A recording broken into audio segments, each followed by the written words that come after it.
Before I get into the demo, I want to talk a little bit about collectible card games in general, so you can follow along even if you've never played one. So collectible card games are played like this. You have your own cards, and from it you construct a deck, and you play against somebody else who has their own cards and has constructed their own deck.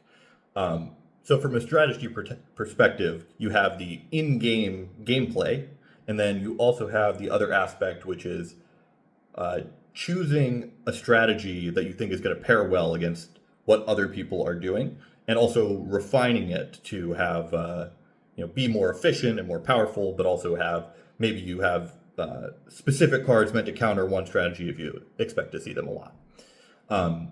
So the desire for a deck builder app is three main things, I think. So one is the task of building a deck can be a bit of a clunky experience.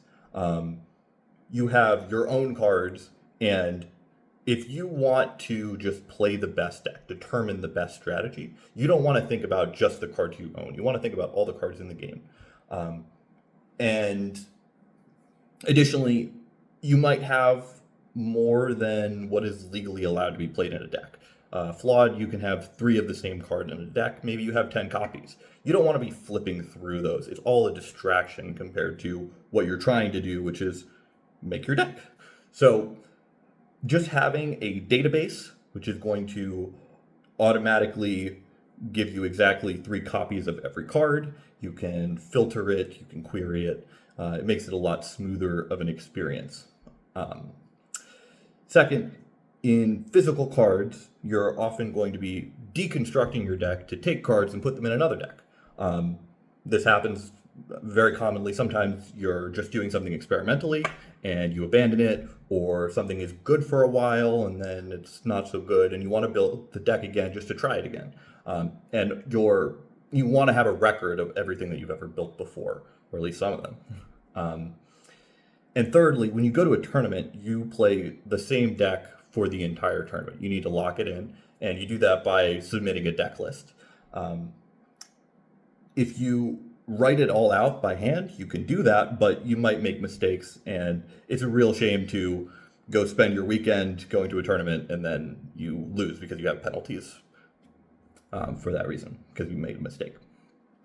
So talking a little bit about Flawed itself, it has a cost system similar to Magic the Gathering. So all of your cards cost, they're called souls, that they have different combinations of colors on their cost, and you need to exhaust your resources in order to pay that cost. The difference between Magic and Flawed's mana is in Magic, you play lands, which all they do is provide mana, usually. In Flawed, all of your cards can be played face up, as their regular effect, or upside down to indicate that it's a resource. And what souls are produced from a resource card is determined by the essence. So you have the basic cardboard, and you also have like a PVC card called an essence that goes on top of it. And the essences tell you what color resources it provide, and they also add additional stats and bonuses sometimes. So if you're familiar with Hearthstone, it's kind of like having a guaranteed mana like that, but you have to choose which cards to get rid of to get your resources. So the essence system is very interesting from a deck builder perspective. There's a lot more complexity that's added when you have you can think of it like an entire extra deck going inside of your deck.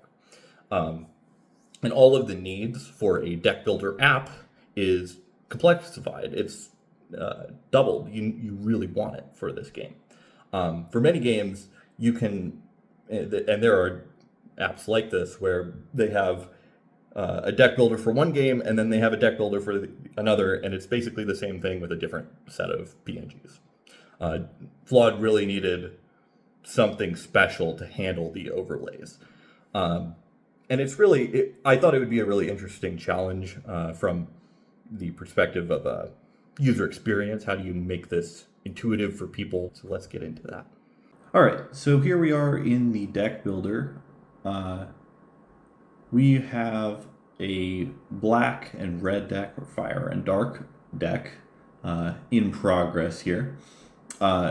In Flawed, you have what's called a shrine. That's like your objective to defend your shrine and attack the opposing shrine. So in this case, we are using Makiri Ravine for Stronghold and the Shrine Improvement. Shrines have an overlay card, just like the base cards that are in your deck. So we're using Hidden Passageways.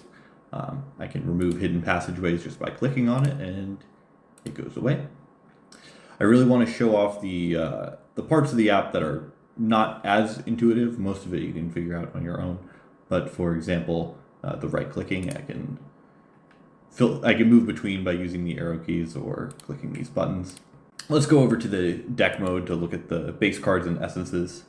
Currently, our deck is a little lacking in the middle of the curve. We have some ones and we have some expensive cards. So let's filter by cost and go between 2 and 4. And because we're just playing dark and fire, let's only look at cards that cost dark and or fire. The element filters is by default on only.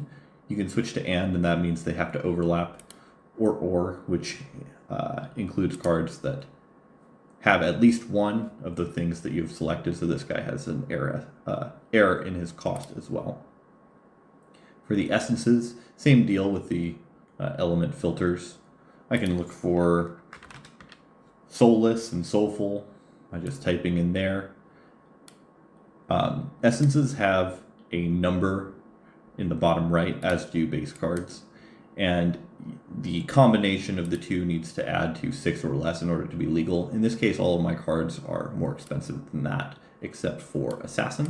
So he's with soulless on him. I can move essences between cards. I can move, well, that one's too expensive. Let's get out of there and get a cheap one. That's a 3. Here's a 0. Let's put a 0 on him. I can move essences between my cards by just dragging them along. If I try to move this one here, it is legal because it is a 0.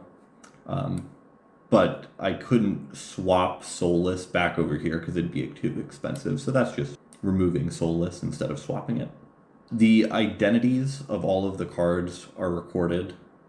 You need to have at least 20 cards that match your shrine's identity. So in this case, we have 19 out of 20 fire cards. Let's get that up to 20 by adding a fire pip to one of our dark cards. So let's go fire only and one that increases the cost. And now let's replace that one. And now we're up to 20. When I'm satisfied with my deck, I can save it locally. Let's just call this my deck. Oops, my deck.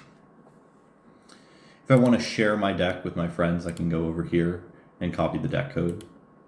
If I want to share the deck list for a tournament, already there. We have blanks for the missing essences.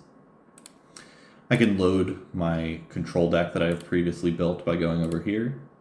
And if I want to import the deck that I just exported, I can simply paste in and import. So there you have it. Flawed is a game that rewards deeply thinking about your deck, and that's kind of what inspired me to do this app. I wanted to capture the experience of laying out all of your cards on your playmat and then thinking about all the possibilities and trying different things. If you're interested in the technical side of things, this is a Next.js React app, and I use Material UI components. It's a good app. Go use it.